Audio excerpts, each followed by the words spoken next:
ابني كان نفسه فيها وهيموت عليها. رحنا سألنا عليها في المحل، لقينا الطاجن الصغير الفراخ عامل 135 جنيه، وطاجن اللحمة عامل 150 جنيه. قلت له طب انا اروح اجيب لك الطاجن ب150 جنيه وهو اصلا بيبقى اكتريته فول صويا، ولا الفراخ انا مضمنش اذا كانت الفراخ جايبينها عاملة ازاي.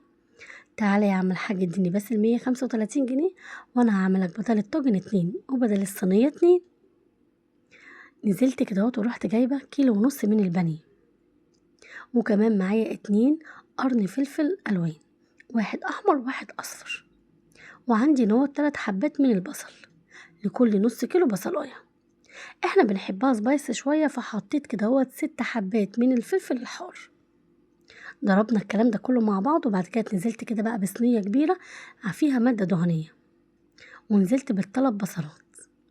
هنبتدي ان احنا نشوحهم كده مع بعضيهم لغايه لما يديني لون اصفر، والاقي البصلايه بتاعتي دبلت خالص.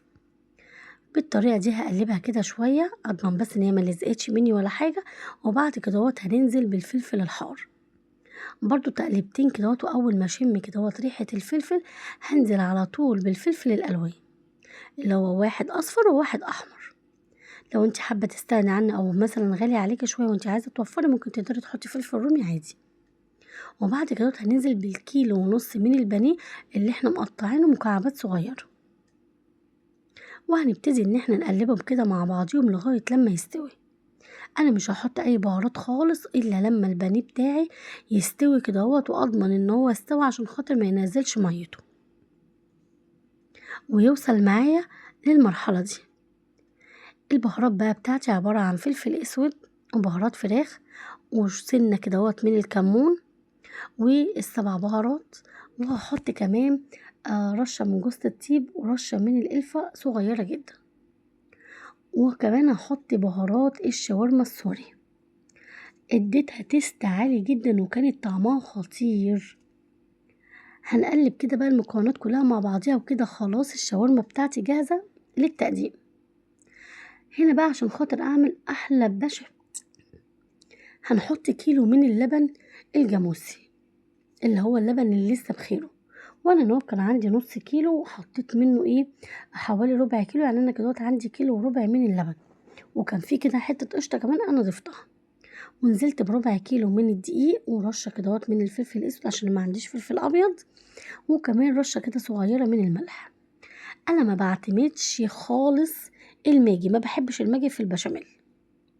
وكمان نزلت ب4 معالق من النشا، هقلبهم كويس جدا مع بعضهم، بعد كده هرفعهم على النار مع طبعا 4 مكعبات من الزبدة. انا ما بحبش خالص البشاميل اللي هو يكون معمول على السخن، بحب اعمل بشاميل كده على البارد. اول ما الاقي كده البشاميل ابتدى معايا ان هو يلف كده وابتدى ان هو يتقل، هقسمه بالنص. هاخد كده خليط اركنه على جنب كده اخليه لوش الصواني بتاعتي من فوق، والنص التاني هحط عليه كده ربع كيلو من الجبنة الموتزاريلا، وهبتدي ان انا اقلبهم كده مع بعضيهم. اول ما الاقيها كده هتبتدي كده انها تمط معايا، رحت طافيه النار على طول وسبتها وهتسيح بقى مع نفسها كده من السخونيه. وبعد كده نزلت بقى بقلب المكرونه بتاعتي، انا كنت سلقه حوالي كيلو مكرونه قلم. هبتدي كده ان انا اقلبها مع بعضيها لغايه لما الاقيها فكت كده، عشان هي ابتدت انها كانت تمسك في بعضيها شويه. بعد ما قلبتها بالطريقه دي كده وخلاص انا اتاكدت ان هي كلها اتقلبت كويس جدا مع البشاميل، هنزل بقى بكل كميه الفراخ اللي عندي زي ما انتم شايفين بالطريقه دي، وهبتدي بقى ان انا اقلبهم كويس قوي مع بعضها. الميزه بقى هنا في طواجن المكرونه دي ان انت ما بترصيهاش، انت بتقلبي كده كله على بعضه، وكده بيبقى احسن كتير جدا اللي عندها اطفال اللي ممكن يرموا اللحمه او الفراخ.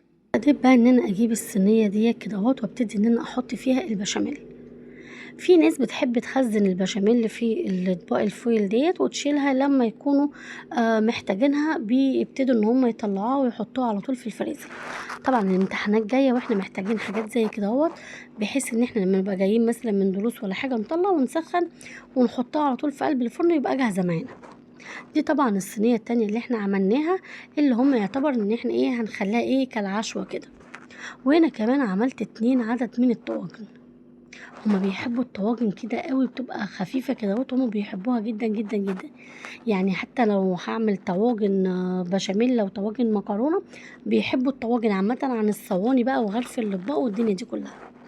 طبعا الصينيه دي زي ما قلت لكم انا كنت هشيلها، حطيت كده اهوت الموتزاريلا عليها من فوق، وابتديت ان انا اقفلها كويس جدا. وابتدينا بقى دي كده خلاص احنا هنشيلها كده في الفريزر، هنشيلها جاهزه في اي وقت انا اكون جايه فيه من الدرس او جايه يعني ما عنديش غدا او حاجه، هطلع احطها في الفرن على طول. وبعد كده اهوت ياكلوا بقى بالف هنا.